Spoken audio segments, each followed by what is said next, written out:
तो चलिए शुरू करते हैं। सेल क्या होता है? Cell is a fundamental structure and functional unit of life. इसको हम एक एग्जाम्पल के तौर से समझते हैं। एक दो दोस्त थे, राम और श्याम। राम का घर जो था वो पक्का हाउस था, इसका मतलब जो वो था उसका घर ब्रिक्स से बना हुआ था। वहीं पर श्याम का घर जो था वो कच्चा हाउस था। एक दिन बहुत ज्यादा आंधी आने से जो श्याम का घर था वो खराब हो गया, खत्म हो गया। पर राम का घर जो था वो नहीं टूटा। राम के घर जो था वो ब्रिक से बना हुआ था, जिसने एज अ प्रोटेक्शन की तरह उसके घर में काम किया।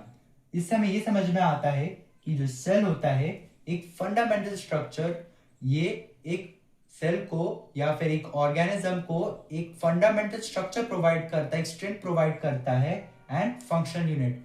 अगर एक सेल दूसरे सेल के बराबर दिख रही है और दोनों का वर्क भी सेम है, इसका मतलब है कि वो एक फंक्शनल यूनिट कर रहा है। समझ में आ गया? हमारा जो सेल होता है ये मेनली लिविंग ऑर्गेनिजम्स में होता है। इसका मतलब सेल जो है एक लिविंग ऑर्गेनिज्म में काउंट किया जाता है। Discovery of the cell. Cell को सबसे पहले किसने डिस्कवर किया? सबसे पहले रॉबर्ट हुक ने 1665 में डिस्कवर किया था सेल को।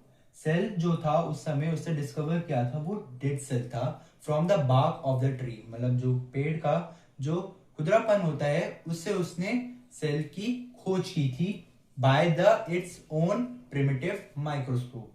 फिर अगर क्वेश्चन पूछा जाए कि सेल की खोज किसने की थी by living cell, living cell की खोज किसने की थी, तो नाम आएगा एंटोनी वैन लीवनहोके ने 1674 में खोज की थी लिविंग सेल की।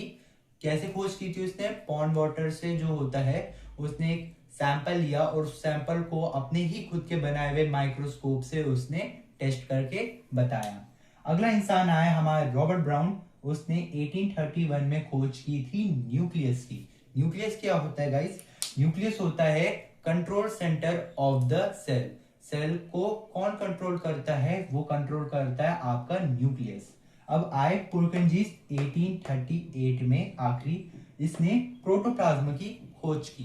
प्रोटोप्लाज्म क्या होता है? प्रोटोप्लाज्म सेल के अंदर का जो भी लिविंग कंटेंट होता है, चाहे वो आपका न्यूक्लियस क्यों ना हो, साइटोप्लाज्म जिसको हम फ्लूइड कंटेंट कहते हैं, प्लाज्मा मेम्ब्रेन, इसमें हम सेल वॉल को नहीं लेंगे क्योंकि सेल वॉल जो होता है ये डेड होता है, ये नॉन फ्लेक्सिबल होता है। अब हम आते हैं सेल थ्योरी के ऊपर। सेल थ्योरी तीन लोगों ने खोज की। सबसे पहले शेल्डन ने 1838 में कि all plants are made up of cells. जो सारे के सारे जो प्लांट्स होते हैं इसमें सबसे छोटी यूनिट को हम सेल्स कहते हैं। इसका मतलब आप ये भी बोल सकते हैं कि जो सेल्स है या फिर जो प्लांट्स है वो कैसे खोज हुए? हमारे सेल्स के द्वारा। अब आते हैं शेरवन। इन्होंने खोज किया था 1839 में कि all plants are made up of cells. ठीक है, कि ऑल एनिमल्स, जो भी एनिमल्स है ये कैसे बने? ये बने हैं सेल्स के द्वारा। अब आखिरी में आते हैं विस्ट्रो 1855 में कि ऑल सेल्स, कि सारे के सारे सेल्स जो है वो प्री एग्जिस्टिंग सेल से आते हैं।